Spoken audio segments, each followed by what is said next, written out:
Bonjour à tous, on se retrouve aujourd'hui pour un nouveau tutoriel et je vous propose de réaliser cette jolie couronne d'automne pour votre porte d'entrée ou pour décorer éventuellement votre table. Donc nous aurons besoin d'une vingtaine de branches de saule. Vous pouvez trouver ces branches près d'un étang. Une branche de fusain ailé, donc celui-ci je l'ai trouvé dans mon jardin, et une dizaine de branches de viorne orbier. Il me semble que c'est ceci, j'ai cherché sur internet parce que je ne connais pas cet arbre.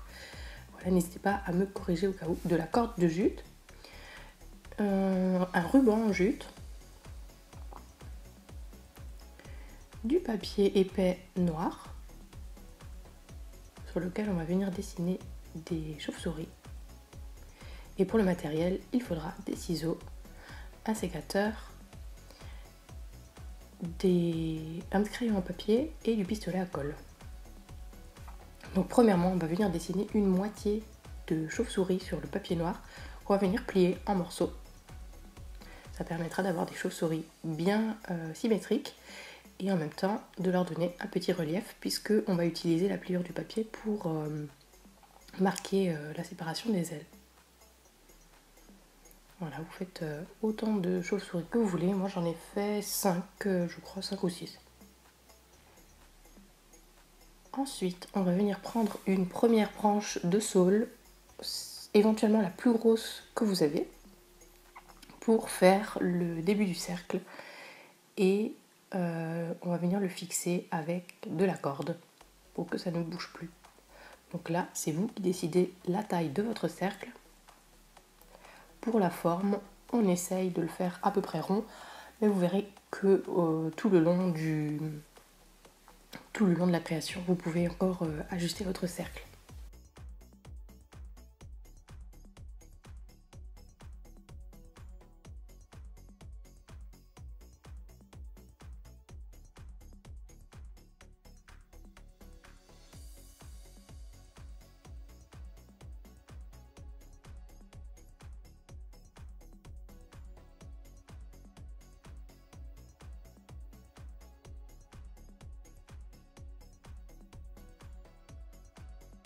Donc on vient bien nouer notre première branche.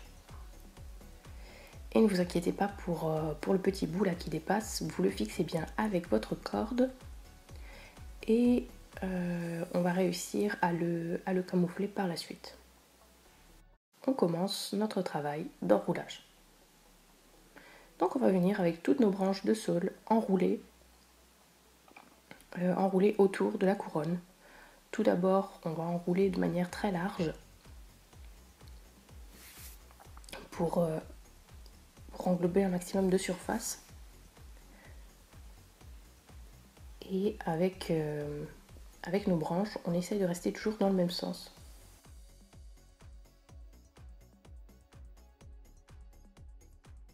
Mais sans commencer toujours au même endroit que l'épaisseur. Comme les branches ne sont pas épaisses partout, ne sont pas épaisses pareil partout, il faut répartir. Voilà, vers le milieu de votre création, il va falloir commencer à serrer plus les branches. Les nœuds sont beaucoup moins longs, enfin les vagues sont beaucoup moins longues. Et c'est ce qui va permettre de donner cette jolie forme déjà à la couronne, ce joli aspect tressé, et ça va aussi permettre de bien maintenir les branches du dessous. Donc voilà, à chaque fois les branches, vous les repiquez à l'intérieur, et ça va tenir ensemble pratiquement tout seul. Voilà, j'ai pas mis de corde, j'ai pas mis de ficelle, j'ai rien mis du tout. Simplement le fait de tresser les branches l'une autour de l'autre. Et c'est pour ça l'intérêt de prendre du saule, puisque c'est un bois qui est très, très tendre et qui ne casse pas. Vous verrez que la majorité des bois, quand vous essayez si vous essayez de faire ceci avec, ça ne tient pas du tout, c'est pas possible. Il n'y a que le saule qui se travaille comme ça. Enfin, à ma connaissance, il y a certainement d'autres bois, mais c'est celui-ci le plus tendre. Ensuite, vous définissez le centre. Donc pour moi, c'est en bas de l'image. Définissez le centre de votre couronne et vous venez répartir les branches de viorne dessus de manière harmonieuse et comme ça vous plaît. D'où l'intérêt d'avoir des branches peut-être un petit peu en rab pour pouvoir découper et placer comme vous voulez. Alors cet arbre, si c'est bien celui que j'ai vu sur internet, c'est l'arbre qu'on appelle boule de neige au printemps, c'est-à-dire qu'il fait des grosses boules blanches. Et ses fruits sont considérés comme faiblement toxiques. C'est-à-dire que si vous venez à les manger, eh bien ils vont vous donner une bonne diarrhée.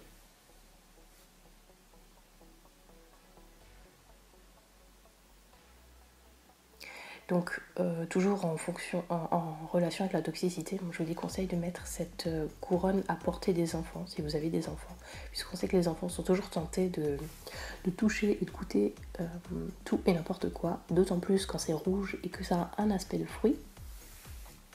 Donc mettez-la bien en hauteur, voilà, sur une porte, c'est très bien, en hauteur, là où ils ne peuvent pas la toucher, et prévenez-les que ce n'est absolument pas mangeable.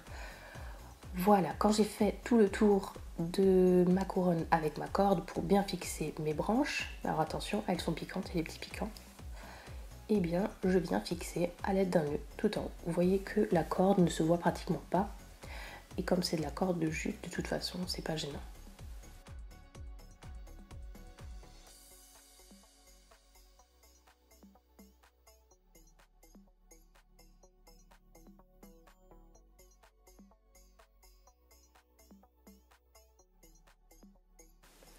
Ensuite, je suis venue prendre mon sécateur pour découper des petites branches de fusain et les planter, les piquer, simplement les piquer à l'intérieur de ma couronne de manière un petit peu aléatoire.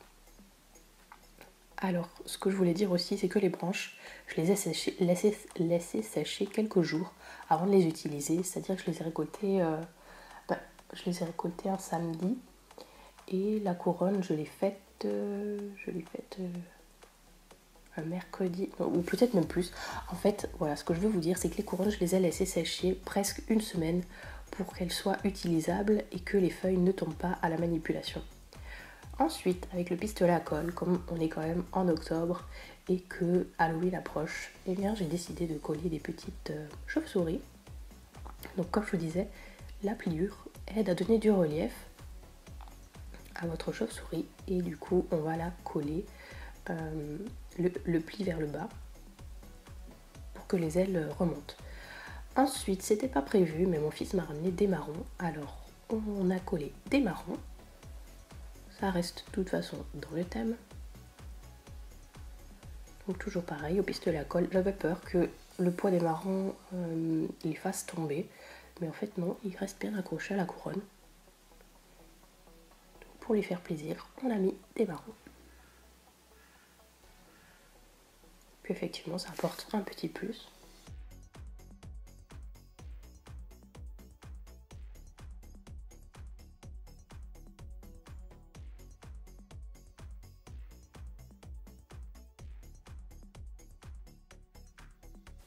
Une fois nos marrons installés, on va venir s'occuper du nœud.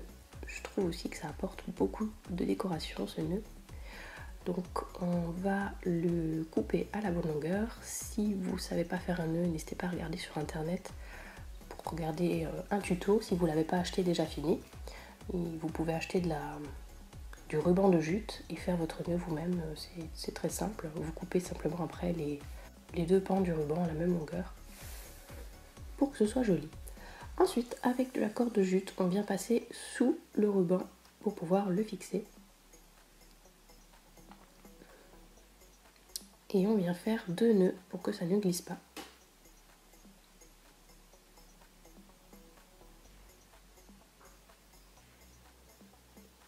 Et c'est parti pour la fixation à l'endroit où vous aviez défini le centre de la couronne, enfin le haut de la couronne. Donc comme vous avez vu, cet endroit je l'ai moins décoré puisque je savais très bien que, je savais que le nœud allait venir ici. Donc inutile de mettre beaucoup de branchages et de décoration. On vient simplement fixer notre nœud avec un double nœud.